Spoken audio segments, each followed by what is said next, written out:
Bwana, mambo vipi mtazamaji wa Media? Kama unaweza kuona mashabiki wa Young Africans bado wapo kwenye msimamo. Hapa ni nje ya makao makuu bodi ya ligi Ilala, Dar es Salaam. Mashabiki wa Yanga wameendelea kujitokeza kwa wingi kabisa na wanaendelea kusema msisitizo yule mmoja, hawachezi dabi, hawachezi.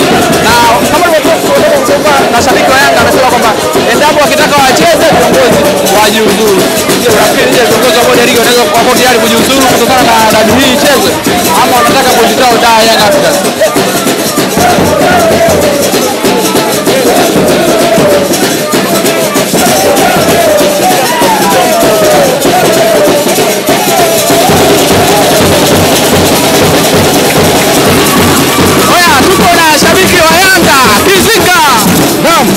Msimamo bado umezidi kutia. Msimamo wetu ni ule ule. Hatuchezi ngoo.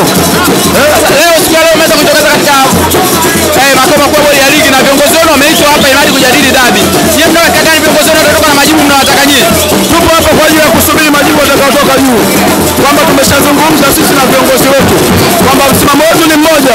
Hatuko tayari kushiriki mchezo namba 184 mpaka viongozi waliotajwa, wale walioshindwa kutafsiri sheria, wale walioshindwa kusimamia sheria na kanuni waondoke.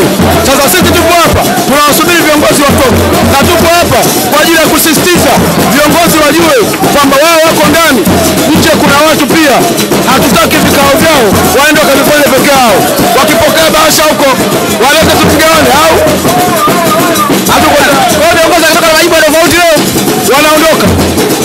Mlango wa kijani na njano uko wazi. Ondoka. Ana engineer. Ndio kwa nani? Engineer sisi ndio boss wake. Kwa engineer anatusikiliza na sisi tunaamini viongozi wetu wa Dar es Salaam Africans ni viongozi ambao hawapo tayari kutusaliti. Lao na kwetu ni moja. Na tayari tunapokea simu nyingi kutoka kwa mashabiki wa Azam, kutoka kwa viongozi wa Azam, kutoka kwa mashabiki wengine wote wa timu zingine zote, wakiwa wanatueleza simamieni sheria na kanuni. Nyinyi ndio waongozi wa sheria na kanuni. Kwa hiyo hatuko tayari kuwasaliti. Ndio maana unaona tumeacha kazi zetu, tupo hapa kuhakikisha kikao cha ndani kinakuwa kikao ambacho tunataka kusikia Mguto ameondoka, tunataka kusikia Almas Kasongo ameondoka. Basi, kwa hiyo akubali kuondoka, unaambia mashabiki wa Yanga tarehe 15 mjiandae. Akikubali kuondoka kinapigwa.